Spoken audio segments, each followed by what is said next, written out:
You walked into your local home improvement store, grabbed a stack of 2x4s, paid more than you ever have for a stick of wood in your life, got it home, and within a week, half of it was twisted, bowed, and warping so bad you could barely run a straight line through it. And you're standing there thinking, did I do something wrong? No, you didn't. The wood is just bad. And the fact that it cost you twice what it used to is the part that makes it genuinely infuriating. Hit subscribe before we get into this, because everything I'm about to tell you changes how you shop for lumber, how you talk to your contractor, and how you protect the investment you're making in your home. I'm Jerry Davis, and I've been in construction and renovation long enough to remember when a 2x4 actually measured close to 2 inches by 4 inches, when framing lumber was dense and tight-grained, and when a warped board was the exception rather than something you expected to sort through on every single trip to the lumberyard. That world is mostly gone now, and the reasons why are not complicated. They're just things the industry doesn't go out of its way to explain to homeowners. So I'm going to explain it, and I'm going to tell you what to do about it. Let's start with what actually happened to the lumber market, because this matters for understanding why the wood you're buying today is not the same product it was 15 or 20 years ago. When prices spiked, and I mean really spiked, where sheet goods and dimensional lumber hit prices that felt completely disconnected from reality, mills were running hard to keep up. Demand came from everywhere at once. People were stuck at home, doing projects, building additions, converting garages. New construction was booming. Supply chains were a mess. And mills responded the way any business responds when demand outpaces supply. They pushed production, they cut faster, they dried faster, and they pulled from timber sources they would have passed on in a more balanced market. Here's what no one tells you about that process. The quality of lumber is directly tied to how fast the tree grew before it was cut. Slow-grown timber, the kind you get from older trees, from denser forests, has tight growth rings. You can see this if you look at the end grain of a board. Tight, close rings mean the wood is dense. Dense wood holds fasteners better. It resists warping. It's more stable when moisture levels change. Fast-grown timber, which is what you get when production is pushed hard and mills are harvesting younger trees on shorter rotation cycles, has wide, open growth rings. It's lighter, it's weaker, and it moves around a lot more as it dries. Now, pile on top of that the drying process. Properly dried lumber takes time. When mills are in a rush, kiln schedules get compressed. You end up with lumber that tests at an acceptable moisture content on the surface, but still has a higher moisture core. That wood looks fine in the store. It feels fine when you load it in your truck. But once it's in your house, in a conditioned space where temperature and humidity are being controlled, that moisture works its way out unevenly, and the board twists and cups and bows as it goes. That's why you're seeing it happen within days or weeks of installation. The wood is finishing the drying process in your wall or on your deck, and the geometry of the board is changing as that happens. This is where people mess up. They assume that once something is installed, it's done moving. And with older, properly dried, tight-grained lumber, that was largely true. With the stuff that's been coming off the trucks for the last several years, it's not. I've seen framing lumber that was installed straight and plumb come back weeks later with noticeable twist in the studs. And this is before drywall is even on. I've seen deck boards cup so aggressively in the first season that the gaps between boards went from 1/4 inch to almost nothing in some spots, and over an inch in others. That's not an installation problem. That's a material problem. Look, I get it. You don't always have the option to go find a specialty lumberyard or source old-growth reclaimed material for a framing job. Most people are buying what's available. And most of what's available right now is commodity dimensional lumber from big box retailers or regional suppliers working with the same mill network. So let me tell you what you can actually do about this, because there are practical moves here. The first thing is visual inspection, and I mean actually sorting through the pile. Don't grab the boards on the front of the stack. Pull from deep in the rack. Look at the end grain on every board you're considering for structural use.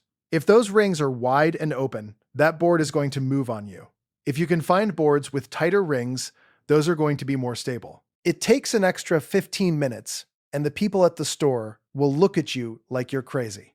But it makes a real difference on a project that matters. The second thing is moisture content. Most serious lumberyards will have a moisture meter on hand. And if you're doing anything significant, a subfloor, a deck frame, interior trim, you want to know what you're working with before it goes in. Anything above 19% moisture content is technically not considered dry lumber. Anything above 15% in dimensional framing is going to give you problems in a conditioned space. You can buy your own moisture meter for under $30. Use it.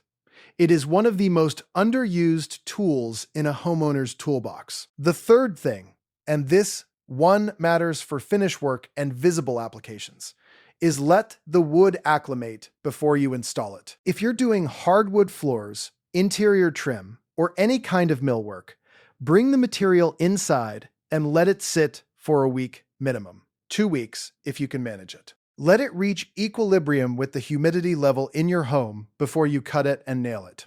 This does not solve the problem of low-quality lumber, but it substantially reduces the amount of movement you're going to see after installation. Your trim joints will stay tighter.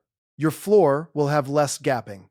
This is basic stuff that a lot of contractors skip because it costs time, and time costs money on their end. Now let's talk about where this problem really shows up in home renovation, because it's not uniform across all applications. Framing lumber for interior walls.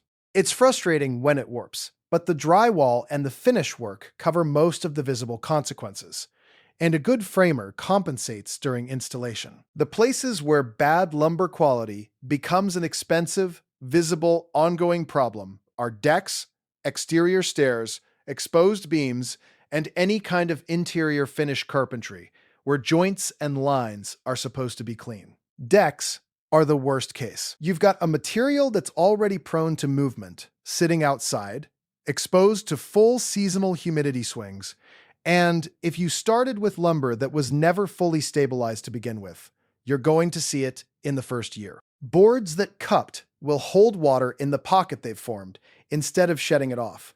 That standing water accelerates rot and staining. Boards that twisted will create trip hazards and make the deck look sloppy even if the original installation was good. And this is happening on decks that cost homeowners serious money to have built. Here's a pro tip that your contractor might not bring up unless you ask. For decking specifically, pressure-treated pine is the default. And it's fine, but it is also one of the most moisture-heavy products you're going to find at a big box store. It's treated while it's still wet because the treatment process requires it. Ask for ground contact rated material, even if you're building above grade. It's treated more thoroughly and tends to be a slightly better quality product. And if your budget can handle it at all, composite decking has real advantages here. It doesn't warp, it doesn't cup, it doesn't hold moisture. The upfront cost is higher, but you're not refinishing it, not sealing it, not dealing with the movement issues that come with wood that was never fully dried before it got installed. For interior trim work, paint-grade MDF trim has become a genuinely smart alternative for a lot of homeowners. I know some people have strong feelings about wanting real wood, and I understand that. But MDF trim does not shrink and gap at the joints over winter when your heat kicks on and dries out the air. Solid wood trim in a dry climate or in a house with forced air heating will pull away from the wall and from adjacent pieces as the humidity drops seasonally. Every year, the joints open up a little more. MDF doesn't do that.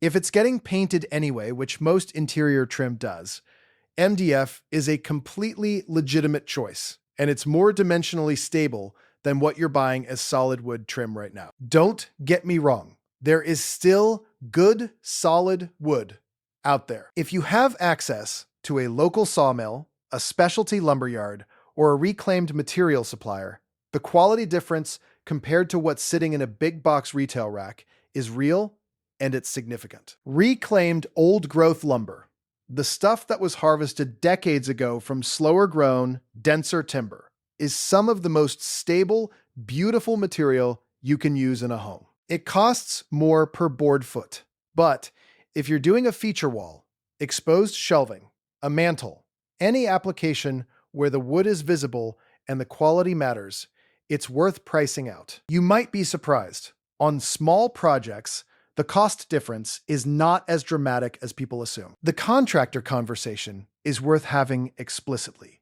When you're getting bids on framing work, ask specifically about how they're sourcing material. Ask if they have a moisture meter and whether they check lumber before it goes in. Ask what their process is for dealing with warped or twisted stock before installation. A contractor who has a real answer to those questions is a contractor who cares about the finished product. A contractor who looks at you blankly or tells you it doesn't matter is a contractor who hasn't had those problems yet, or one who has and doesn't tell the client about it. Either way, that's a conversation worth having before you sign anything. And yes, I know some of you are going to say the prices have come down since the peak and things are getting better. That's partly true. Market prices have moderated, but the tree rotation cycles and the mill practices that drove the quality decline don't reset overnight.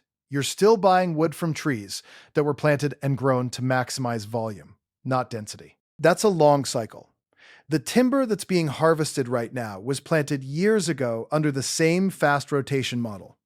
The quality issues are baked in at the forest level, not just the mill level, and that takes time to change. What this means practically is that the era of just grabbing lumber and trusting it is over. You have to be a more active buyer.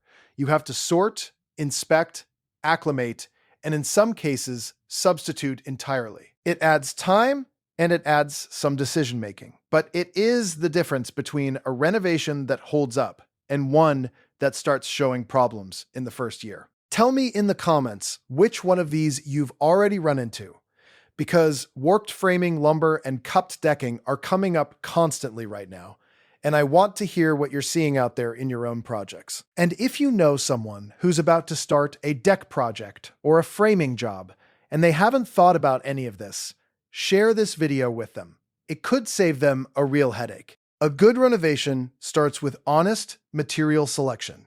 You can have the best contractor, the best design, and the best intentions, and still end up with problems if the wood that went into the walls was garbage to begin with. Know what you're buying, ask the questions, and don't let the price tag convince you that what you're getting is quality. Because right now, for lumber especially, those two things are not the same. Hit like, subscribe, and I'll catch you in the next one.